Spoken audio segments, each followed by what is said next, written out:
Going? We're going to have a vital role. Are you ready? Okay, ready?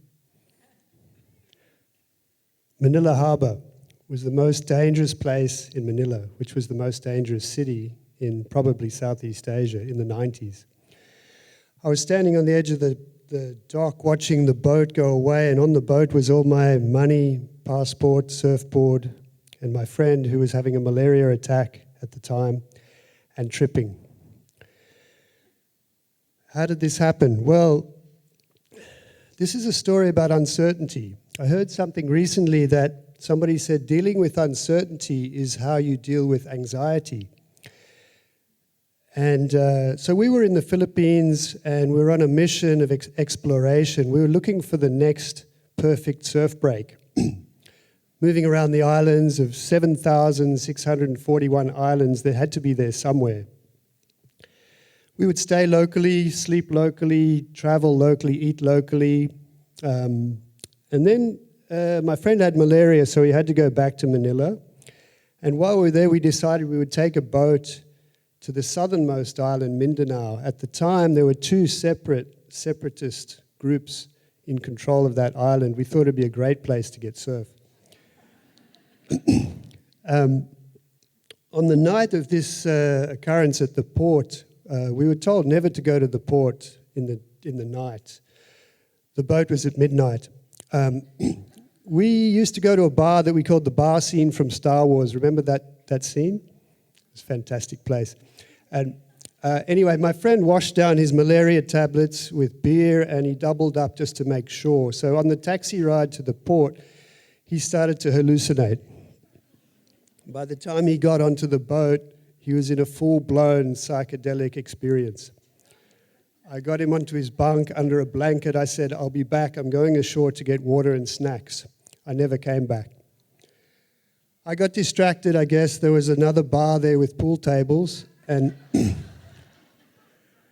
anyway, now what? I was standing there. I had nothing. I was in my shorts and my vest and my running shoes. And then I remembered in my shoe, I had $100. So now I had some options. I needed to get to the boat, which was halfway. It was going to stop halfway down the Philippine archipelago. And so I called the airport on a payphone. And there was a flight at 6 a.m. I got to the airport. I didn't sleep. It was a long story to get there. Walked onto the plane with my ticket, no luggage, no hand luggage, just walked on board. Walked off at the other end. I had a little bit of sleep. Then I got a bus. It was a jungle island, and I needed to get to the southern point of the island where there was a port called Esperanza. Now, Esperanza means something like hope, but I looked into it.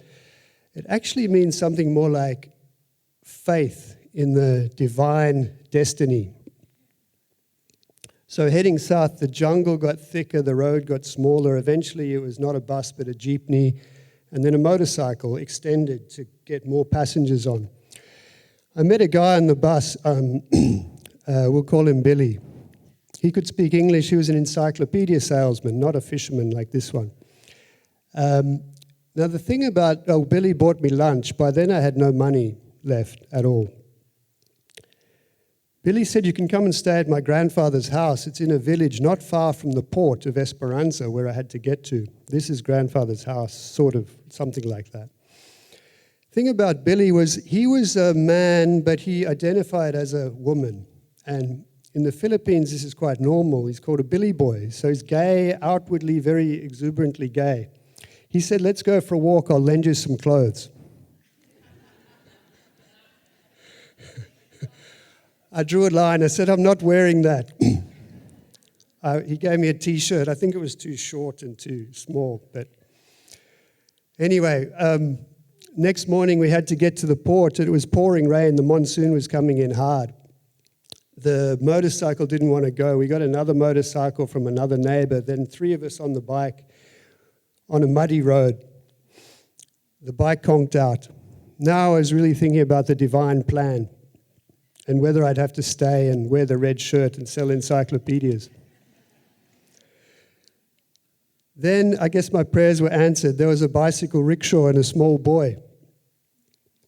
So we told the boy, we asked the boy to take us to the port. It was a matter of life and death. The small boy was too small to carry us two heavy guys in the back, so he got to a hill and then he started to backslide backwards, pedal down the hill into a ditch. We all fell out. We pulled the bike out of the ditch, and now it was time for me to take control. I said, I'm driving, you guys in the back. So you can imagine what the locals saw in the rain. A wet foreigner furiously pedaling towards the boat in the rain. I got there, I made it. There's the boat, just in time. I walk up onto the boat. Now I've got to find Johnny, my friend Johnny. Is he still alive? Turns out Johnny's fine. He's having breakfast. So I walked up kind of casually, pulled out a chair and sat down opposite Johnny, dripping onto the table and the floor, and he just looked at me and laughed his head off. Lady on the next table stood up and said, "Oh, is this your friend who was missing? What happened?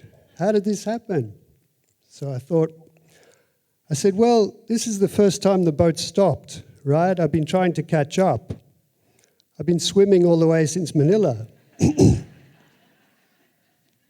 She said, really? That's amazing.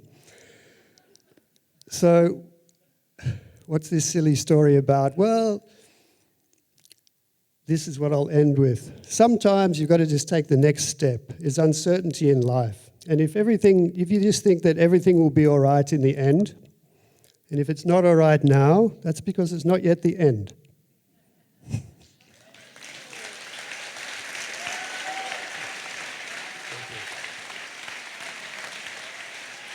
Swimming in pursuit. Yo! Thank you. Well done.